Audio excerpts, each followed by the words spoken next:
Hello everyone. और काफ़ी time बाद हम लोग ये वीडियो कर रहे हैं। थोड़ी सी ट्रेजेडी हो गई थी घर में, आप लोगों को मैं बता सकता हूँ यहाँ पर कि जो मेरे ग्रैंडपा हैं उनके ब्रदर जो थे उनकी डेथ हो गई थी। तो क्या होता है, जो फैमिली इशूज होते हैं, हम लोगों का जॉइंट फैमिली रहता है, इस वजह से काफ़ी टाइम से वीडियो नहीं कर पा रहा था। अभी जो लास्ट का 13वीं संस्कार वगैरह होता है वो तो ऑलमोस्ट पेंडिंग ही है, लेकिन थोड़ा सा रिलीफ अभी हाल फिलहाल में हुआ है। तो चलिए शुरुआत करेंगे। यहाँ पर हम लोग जीडी के पीवाईक्यू करने वाले हैं। प्लान तो काफ़ी सारे किए हुए थे एसएससी जीडी एग्ज़ाम को लेकर के, लेकिन ऑलमोस्ट इसी से हम लोग शुरुआत करेंगे, क्योंकि कुछ अदर सिचुएशन भी हैं। कभी टाइम मिलेगा तो हम लोग शेयर भी करेंगे। तो चलिए शुरू करेंगे, और ये वीडियो हम लोग रेगुलर रखने वाले हैं। पहला क्वेश्चन आपका पीवाईक्यू से क्या होता है कि मोस्टली क्वेश्चन बनते हैं और इससे रिलेटेड हम लोग फैक्ट भी देखते हुए चलेंगे, जिससे कि हम लोगों को आसानी रहने वाली है आगे के एग्जाम में। क्योंकि आपका ऑलमोस्ट मान लीजिए 60 डेज यहाँ पर बचा हुआ, और उससे भी कम है, 50 डेज आप मान सकते हैं। ठीक है, तो पहला क्वेश्चन है आपका कि पंडित बिरजू महाराज किस घराने से रिलेटेड थे। देखिए, बिरजू महाराज की बात करें तो सबसे पहली चीज तो ये बनती है कि इनका जो रिलेशन था वो कथक डांस से था। और कथक जो डांस है ये आपके 8 शास्त्रीय नृत्य जो कि भारत के आते हैं, यानी कि क्लासिकल डांस, उनमें से एक होता है। और ये रिलेटेड है आपका यूपी यानी कि उत्तर प्रदेश से। इनका घराना पूछा गया था, तो इनका जो घराना है वो रिलेटेड है कालका बिंदादिन घराने से, जो कि आपका लखनऊ में आता है। और इनके बारे में हम लोग क्या याद रख सकते हैं यहाँ पर, अगर मैं बात करूँ बिरजू महाराज की, तो इनसे रिलेटेड इंपॉर्टेंट एक चीज़ ये आती है सबसे पहली कि इनकी जो डेथ हुई थी वो 2022 में हुई थी। आपको ये याद रखना है। एंड सेकंड थिंग, यहाँ पे इनका जो कई बार पूछा जाता है कि इनको 1986 में कौन सा पुरस्कार मिला हुआ था। तो पद्म विभूषण मिला हुआ था। ये मिला हुआ था पद्म विभूषण 1986 के अंदर। और ये क्या होता है कि दूसरा सर्वोच्च सम्मान होता है भारत के अंदर, और पहला आप सभी को पता है कि वो भारत रत्न ही होता है, जो कि संगीतकार के मामले में अब तक सिर्फ 6 संगीतकारों को दिया गया था। दूसरा इनको मिला हुआ था पद्म विभूषण, जो कि 1986 में, कई बार पूछा भी जाता है। सेकेंड थिंग थी कि इनको राष्ट्रीय फिल्म यानी कि नेशनल फिल्म के लिए जो आपका पुरस्कार मिला हुआ था, फिल्म पुरस्कार 2013 में, ये इनको कोरियोग्राफी के लिए मिला हुआ था। और 2016 का कई बार पूछ लेते हैं फिल्म फेयर अवार्ड, यानी कि इसका जो सॉन्ग था वो सॉन्ग का नाम था मोहे लगा दो रंग। तो यही पूछते हैं कि मोहे लगा दो रंग जो है, इसके लिए 2016 में किस संगीतकार को जो है मिला हुआ था आपका फिल्म फेयर अवार्ड। तो वो आपके पंडित यू क्या हैं, बिरजू महाराज हैं। नेक्स्ट हम लोग अगले क्वेश्चन में आएंगे, और ये देखेंगे आप लोग क्वेश्चन जो मैं यहाँ पर करवा रहा हूँ पीवाईक्यू हैं, और ऐसे ही क्वेश्चन हैं जो आप लोगों ने ऑलरेडी पहले देख रखे हैं, क्योंकि एग्जैक्ट वही क्वेश्चन पूछे जाते हैं। तो क्वेश्चन ये है कि प्रधानमंत्री जन धन योजना कब शुरू हुई थी। तो जन धन योजना की मैं बात करूं तो इसकी शुरुआत हुई थी जाकर के अगस्त 2014 में। और आपसे कभी कभी इस तरह से भी क्वेश्चन पूछेगा कि अब तक जो है प्रधानमंत्री जनधन योजना के कितने वर्ष पूरे हो चुके हैं। तो 10 वर्ष इसके पूरे हो चुके हैं, क्योंकि ऐसे भी क्वेश्चन पूछा गया था 2022 में, जब 8 वर्ष पूरे हुए थे। तो 10 साल पूरे बीत चुके हैं यहाँ पर जनधन योजना के। ये आपको याद रखना है। इसकी शुरुआत जो है 2016 में, सॉरी 2014 में 15 अगस्त को करी गई थी। और ये वित्तीय समायोजन की थी, सबसे बड़ी योजना रही हुई थी। यानी कि यहाँ पर जीरो बैलेंस के जो अकाउंट हैं, यानी कि जीरो बैलेंस के अकाउंट इसके अंदर ओपन किए गए थे, जो कि सबके लिए किया गया था।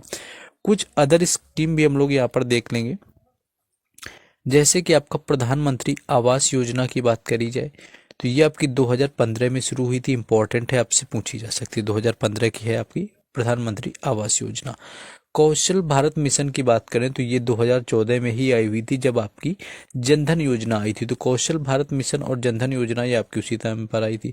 इंडियन मेड की बात करें तो ये भी आपकी 2014 में आई थी। स्वच्छ भारत मिशन की मैं बात करूं तो ये 2014 में शुरू हुआ था। इसके बाद इसका जो दूसरा वर्जन था 2.2 का, वो आपका 2019 के अंदर आया हुआ था। स्टार्टअप इंडिया की मैं बात करूं, जो कि पूछा जाता है जीडी में कई बार है, तो वो आपकी 2016 में रही हुई थी स्टार्टअप इंडिया वाली। इसके साथ साथ आप याद रख सकते हैं कि सांसद आदर्श ग्राम योजना है, ये आपकी 11 अक्टूबर, ये भी 2014 को शुरू करी गई थी। नेक्स्ट आगे बढ़ेंगे, उससे पहले मैं आपको बता दूं, क्योंकि आपके 50 डेज यहाँ पर बाकी एग्जाम के लिए, देखिए, पहली चीज़ आप लोगों को ये करना है कि आप लोगों के लिए यहाँ पर लिमिटेड आपके लिए टाइम बचा है। अगर आपका सिलेबस पूरा हो चुका है तो आप लोग टेक्स्ट बुक के मॉक टेस्ट देना शुरू करिए, वहाँ पर PYQ भी आपको लगाने हैं। और अभी तक अगर आपके पास टेक्स्ट बुक का पास प्रो नहीं है तो मैं आपको बता दूं कि अभी हाल फिलहाल में आपको 615 रुपये में मिल रहा था पूरे एक साल के लिए। किसी भी एग्ज़ाम के प्रिपरेशन करते हैं आपको टेक्स्ट बुक पास प्रो एक साल में सभी एग्ज़ामों के मॉक टेस्ट साथ ही साथ प्रीवियस ईयर पेपर मिल जाते हैं। इसके लिए मेरा कूपन कोड आपको राज10 यूज करना होगा। लेकिन कल यानी कि 13 दिसंबर से, यानी कि आपका क्या है कि यहाँ पर सेल आने वाली है, 13 दिसंबर से आपको सेल आ जाएगी, जिसमें कि अगर आप मेरा कूपन कोड राज10 यूज करेंगे तो आपको ये मान लो कि 400 के आसपास मिलने वाला है पास प्रो। तो जिन लोगों को लेना है वेट करिए, 13 तारीख से 13 और 14 को आपकी सेल रहने वाली है, जिसमें आपको 400 के प्रॉक्स मिल जाएगा। लेकिन मेरा कूपन कोड राज10 यूज करना ना भूलना। और परचेज करने का डायरेक्ट लिंक जो है वो मैं डिस्क्रिप्शन में दे दूंगा, तो वहाँ से सभी को जाकर के जुड़ जाना है। और बाकी टेलीग्राम चैनल और व्हाट्सएप चैनल के भी लिंक डिस्क्रिप्शन में मिलेंगे, वहाँ पर जुड़ जाइएगा तो सारी इन्फॉर्मेशन आपको मिलते रहेंगे। आ जाते हैं अपने टॉपिक के ऊपर। नेक्स्ट क्वेश्चन में हम लोग आते हैं। नेक्स्ट क्वेश्चन है कि 1975 में इंग्लैंड में आयोजित पहला क्रिकेट विश्व कप किसने जीता हुआ था। देखिए, जो क्रिकेट विश्व कप हुआ था भारत का वो आपका 1975 में हुआ था, शुरू हुआ था आपका पुरुष वाला, यानी कि जो पुरुष विश्व कप है। और इसको सबसे पहली बार जो जीतने वाली टीम रही हुई थी वो वेस्ट इंडीज थी, जिसने कि पहली बार जीता हुआ था 1975 में। फाइनल मैच आपका किसके बीच में खेला गया, तो इसलिए खेला गया था ऑस्ट्रेलिया और वेस्ट इंडीज के बीच में, जहां पर ऑस्ट्रेलिया यहाँ पर हार गई थी, ये आपको याद रखना है। दूसरी चीज आपको क्या याद रखना है कि भारत पहली बार कब जीता, तो वो 1983 में वर्ल्ड कप जीता हुआ था। भारत 1983 में पहली बार वर्ल्ड कप जीता, और इस समय जो कप्तान रहे हुए थे वो कपिल देव थे। और इसके साथ साथ हराया किसको था, तो इसने वेस्ट इंडीज को ही हराया हुआ था। इसके बाद 2011 में फिर से वर्ल्ड कप होता है, जो कि भारत ने दूसरी बार जीता, और इस समय जो कैप्टन थे वो महेंद्र सिंह धोनी रहे हुए थे। ये चीज़ भी आपको याद रखना है। और आपका जो T20 था वो 2007 में पहली बार हुआ था, जिसको भारत ने जीता हुआ था। और उसके बाद अभी जो दूसरी बार भारत ने जीता है वो 2024 के अंदर। अब बात कर लेते हैं हम लोग हॉकी विश्व कप की। तो हॉकी की अगर मैं यहाँ पर बात करूँ तो हॉकी विश्व कप की जो शुरुआत हुई थी जाकर के वो हुई थी 1971 में। और भारत ने पहली बार कब जीता, तो भारत ने जो हॉकी जीता हुआ था वो पहली बार 1975 में ही जीता हुआ था। और इसमें क्या है कि ये तीसरे नंबर का था, ये पहली बार नहीं था हॉकी वर्ल्ड कप, तीसरा हॉकी वर्ल्ड कप हुआ था जिसको इंडिया ने जीता हुआ था 1975 में। तो हॉकी वर्ल्ड कप से क्वेश्चन मोस्टली बन जाते हैं, तो उसको भी आपको याद रखना है। नेक्स्ट है कि मरचा चावल किस आपका राज्य का GI टैग है। तो यहाँ पर मरचा चावल की बात करें तो ये आपका बिहार का GI टैग है, ये आपको याद रखना है। और बिहार से ही हमारी एक पेंटिंग जुड़ी हुई है जिसको भी GI टैग मिला हुआ है, ये आपको याद रखना है। तो मधुबनी की आपको याद रखना है, जिसकी क्या है मिथिला पेंटिंग, आपको याद रखना है। तो जो मिथिला पेंटिंग है इसको भी GI टैग मिला हुआ है।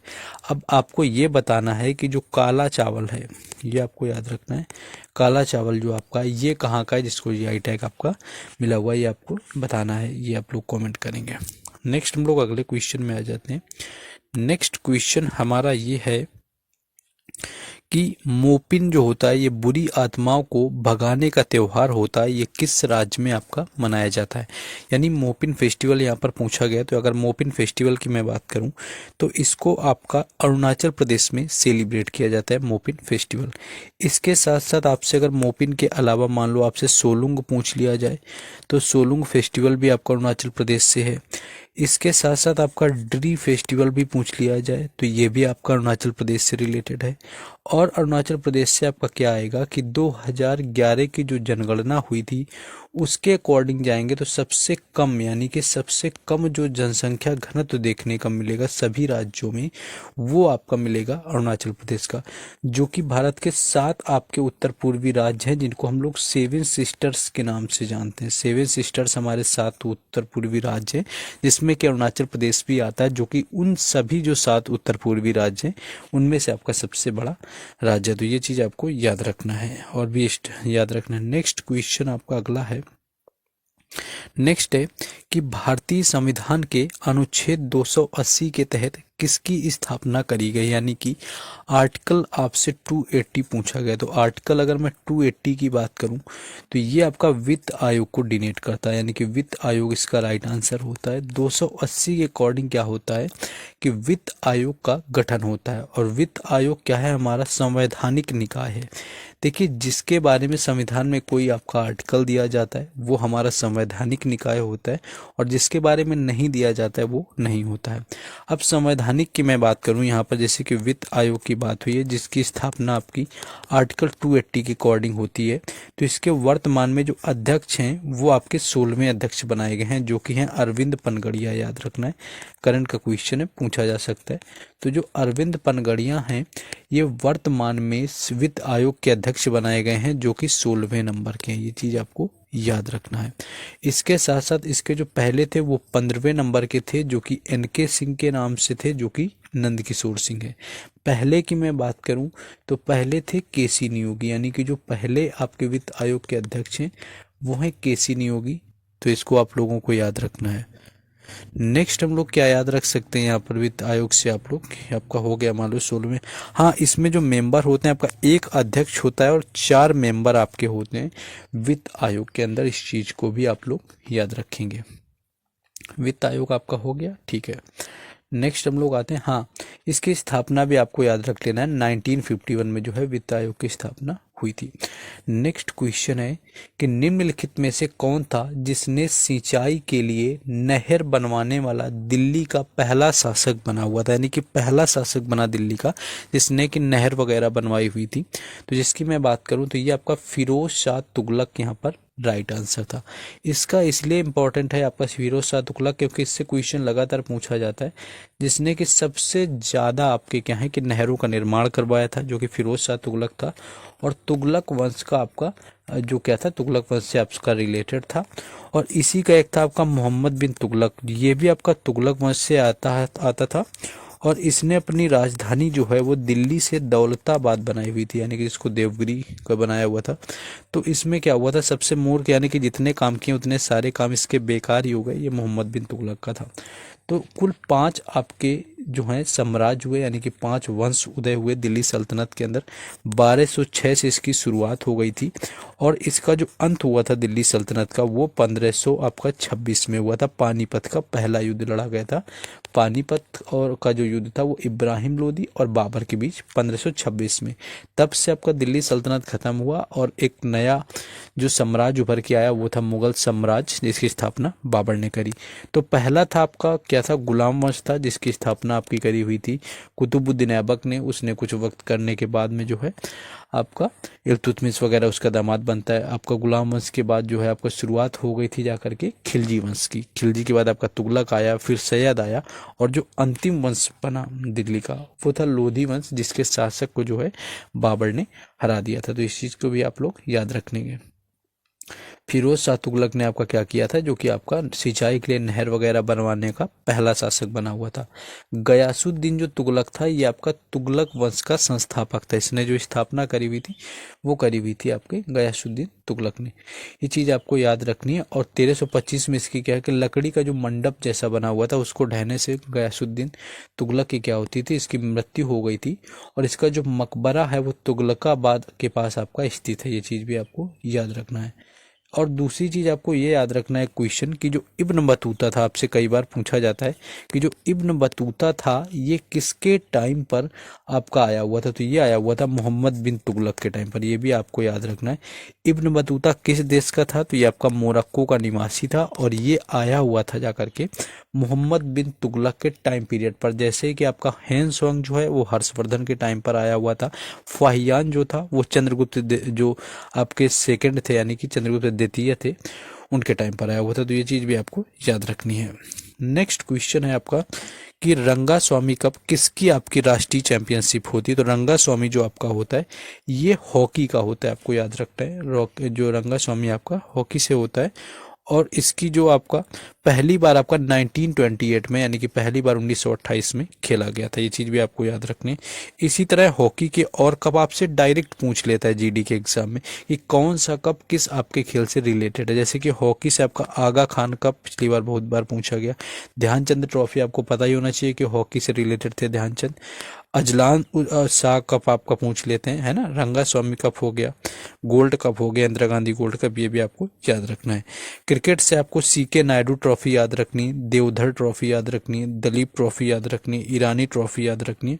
और फुटबॉल में आपको BC Roy trophy, Bordoloi trophy, Durand cup most important है आपका, नेहरू गोल्ड कप हो गया, रोवर कप हो गया, संतोष ट्रॉफी मोस्ट इंपॉर्टेंट है, सुब्रतो कप आपका इंपॉर्टेंट है। तो ये चीज़ें जो हैं आपके जितनी ट्रॉफी हैं ये आपके रिलेटेड है, जो कि अदर अदर गेम्स से, यानी कि सभी खेलों से, और इनसे क्वेश्चन आपके डायरेक्ट देखने को मिलता है जाकर के एसएससी के एग्जाम में। अब यहाँ से हम लोग आगे क्वेश्चन कल से कंटिन्यू करेंगे। और थोड़ा फीडबैक अगर आप लोग कमेंट, लाइक और सब्सक्राइब करके अगर कमेंट में देंगे तो मुझे भी थोड़ा सा अच्छा लगेगा, और मैं और प्रयास करूंगा कि इसका टाइम जो है, यानी कि वीडियो की लेंथ को थोड़ा इंक्रीज कर सकूं। बाकी मिलते हैं नेक्स्ट वीडियो में। जय हिंद।